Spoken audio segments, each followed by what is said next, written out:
کہ یہ ایک المیہ رہا ہے سیاسی جماعتوں کا تمام کہ جب بھی کوئی شخصیت چلی جاتی ہے تو اس سے پہلے امپورٹنس کچھ اور ہوتی ہے لیکن بعد میں کچھ اور کہا جاتا ہے. اب ان باجوہ صاحب سے متعلق بھی یہی باتیں تھیں کہ پہلے ایک پیج پہ ہونے کی باتیں ہوتی تھیں. پہلے یہ کہا جاتا تھا کہ جی قوم کا باپ بھی قرار دیا گیا تھا ایک دفعہ, پھر اس کے بعد تحریک انصاف کی بھی گریونسز ان کی جانب سے ہوئیں, اب نون لیگ بھی ویسا ہی کر رہی ہے. تو بہرحال اپنی جگہ. اچھا علی محمد خان صاحب یہ فرمائیے ایک چیز تو ایک بات جو ہے نا کہ یقیناً آپ نے درست کہا کہ بہادری دکھا رہے ہیں ان کے ریٹائر ہو جانے کے بعد نا.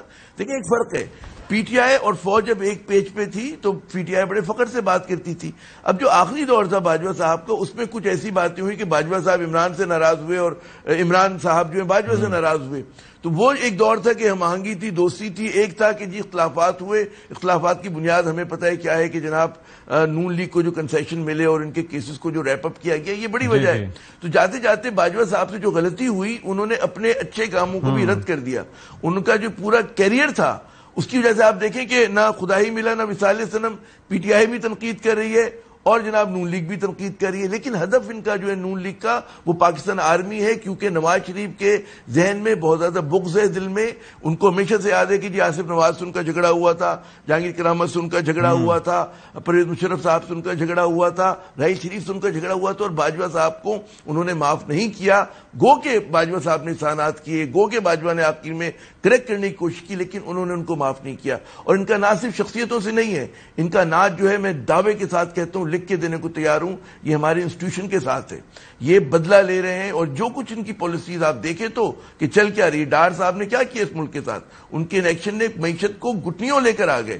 مفتاح جو بیچارہ کچھ سیدھی راستے پہ لانے کی کوشش کر رہے تھے, انہوں نے بالکل بیڑا غرق کر دیا. تو اناد نہیں ہے تو کیا ہے, یہ ملک دشمنی نہیں ہے تو اور کیا ہے. جی ٹھیک ہے. علی محمد خان صاحب, سر ایک چیز پہ تو آپ ذرا, آپ چونکہ بڑے اپ رائٹ قسم کے آدمی ہیں اور کہیں پر بھی کوئی غلطی ہو اس کی نشاندہی بھی کرتے ہیں اور آپ ظرف کا مظاہرہ بھی کرتے ہیں. یہ جو پہلے ہم ایک عرصہ تک آپ یہ دیکھ لیں کہ اس حکومت کو, آپ کی جماعت کے رہنما بھی ہو سکتا ہے آپ نے بھی یہ لفظ استعمال کیا ہو, ابھی آپ رجیم چینج کی بات کریں, لیکن اس سے پہلے یہ امپورٹڈ حکومت, امریکی سازش, وہ خان صاحب کا انٹرویو میرے سامنے ہے, اور آج خان صاحب یہ کہہ رہے ہیں کہ یہ جو چیزیں سامنے آ رہی ہیں اس سے واضح ہوا کہ امریکہ کا اس میں ہاتھ نہیں تھا, بلکہ یہ الزام بھی انہوں نے باجوہ صاحب کے تنے تنہا سر پہ دھر دیا. تو یہ اب اس سے اب بیک فٹ پہ آگے ہیں, امریکہ نہیں تھا اس ساری چیز میں ملوث, تو یہ امپورٹڈ پھر گورنمنٹ نہ ہوئی, اس کا مطلب ہے؟ نہیں, میرے خیال میں اینڈ میں جو چیز سامنے آئی وہ تو وہی سائفر ہی تھا, اور سائفر کی بات پہ تو تحریک انصاف کھڑی ہے. عمران خان صاحب نے ہمیشہ اسی کی بات کی ہے, جتنا ہمارا بیانیہ عوام میں آیا ہے اور کھڑا ہوا ہے وہ وہی ہے. اور لیکن اب تو وہ کہہ رہے ہیں کہ امریکہ نے نہیں ختم کی حکومت, اور امریکہ سے اچھے تعلقات چاہتے ہیں, اور حکومت ختم کرنے والے وہی شخصیت تھے. تو میں صرف کلیئرٹی چاہ رہا ہوں نا کہ اس وقت اب کلیئرٹی تو آگے خان صاحب تو یہ سمجھ رہے ہیں. دیکھیں بعد میں جو معاملات ہوئے اس میں تو ظاہر ہے کسی نہ کسی نے یوز ہونا تھا, سارا کچھ ہوا, لیکن جو سائفر کا اوریجنل معاملہ تھا وہ تو وہیں اپنی جگہ پہ کھڑا ہے کہ ہمارے نیچے جب نیشنل سیکیورٹی کمیٹی کی میٹنگ ہوئی اس میں بھی اس بات کا اظہار کیا گیا, اور میاں شہباز شریف صاحب کے نیچے جو ہوئی اس میں بھی اسی بات کی توثیق کی گئی کہ جو پہلی نیشنل سیکیورٹی کمیٹی کی میٹنگ ہمارے آخری دنوں میں ہوئی اس میں یہی کہا گیا نا کہ بلیٹنٹ انٹرفیئرنس ہے اور اس پہ ان کو ڈیمارچ کریں, اور ان کا جو ادھر سے جو چیزیں لیک ہوئی تھی جو آئی تھی یہاں پہ وہ یہی تھی کہ عدم اعتماد میں اگر عمران خان صاحب کو آپ جو ہے وہ نہیں اتاریں گے تو پاکستان کو سخت اس کے نتائج کا سامنا ہوگا اگر آپ اتاریں گے. یہ تو اتارنے کے بعد زیادہ نقصان ہو گیا نا. اب دیکھ لیں 10 ماہ میں معاملات کہیں کے کہیں سے عوام کو.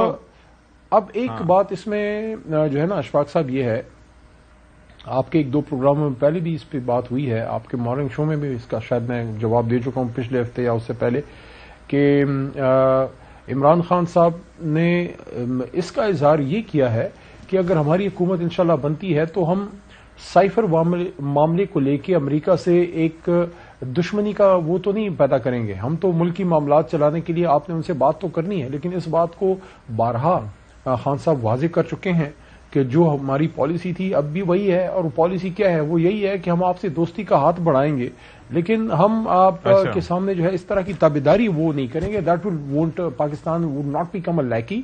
اور وہ جو ایک ڈائریکشن ایک آگے کی طرف جو ایک پالیسی ڈائریکشن تھی اس وقت کے وزیر اعظم ہمارے چیئرمین عمران خان صاحب. I get your point sir. علی محمد خان صاحب، سستی پلیجو صاحبہ سے میں اس پہ ذرا موقف لے لوں. We will not be your partners in war. We will be partners in peace, and Pakistani land would not be allowed to use against any neighbor country.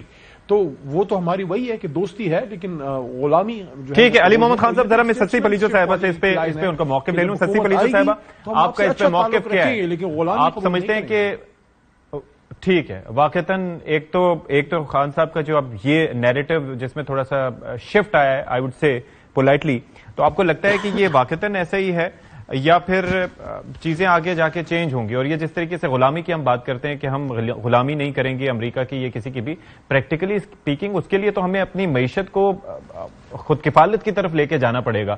جب تک یہ ہم عالمی مالیاتی اداروں کے رحم و کرم پہ رہیں گے تو پھر کیسے ہم سر اٹھا کے کھڑے ہو سکیں گے؟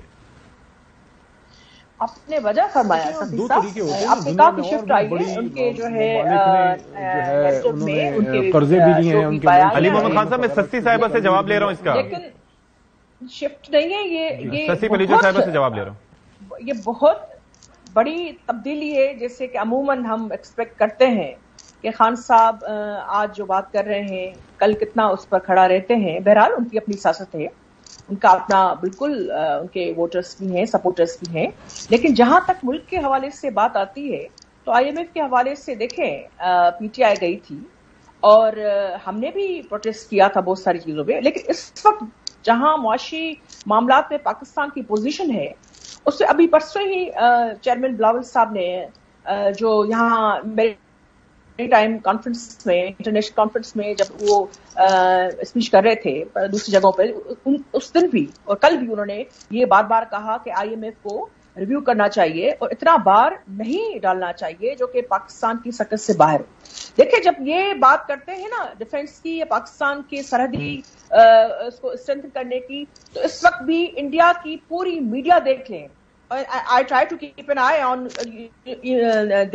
جو بھی ان کا نہ صرف میڈیا ہے لیکن ولاگس ہیں یا ولاگس ہیں، ابھی بھی دیکھ رہے ہیں ٹارگیٹ سب سے زیادہ چیئرمین بلاول بھٹو زرداری صاحب ہیں، چونکہ یونائٹڈ نیشن سے لے کر اس وقت بھی دیکھیں کہ جس طریقے سے وہ ان کو جو ہے آنکھیں دکھا رہے ہیں اور جو جسٹیفائڈ ہے. ایسا نہیں ہے کہ ہم مودی جیسی ایک جنونی اس میں آ کر جو ہے وہ کریں کہ ہندوتوا اکھنڈ بھارت، نہیں، ہم ہماری جو بھی سرحدیں ہیں اس حوالے سے یا جو جہاں وہ انٹروڈ کرنے کی انڈیا کوشش کرتے ہیں یا پروپیگنڈا کرتے ہیں ہم جواب بھی دے رہے ہیں. اور معاشی حوالے سے بہرحال معاملات ایسے ہیں جس کے لیے سنجیدگی پہلے سے بھی زیادہ دکھانی پڑے گی. ایسے بھنور میں ہم ہیں جہاں سے نکالنے کے لیے ایک پروڈنٹ وے میں ایک بہت ہی طریقے سے جو ہے وہ پارلیمنٹ کے تھرو ہی کیبنٹ کے تھرو ہی، ہم نہیں کہتے کہ کانسٹیٹیوشن سے یہاں وہاں ہو کر جو ہے نہیں. ٹھیک ہے جی، صورتحال گمبھیر ہے اور اس سے نکلنا بھی ہے، اپنی بات بھی رکھنی ہے، نکلنا بھی ہے، بہت سے چیلنجز ہیں.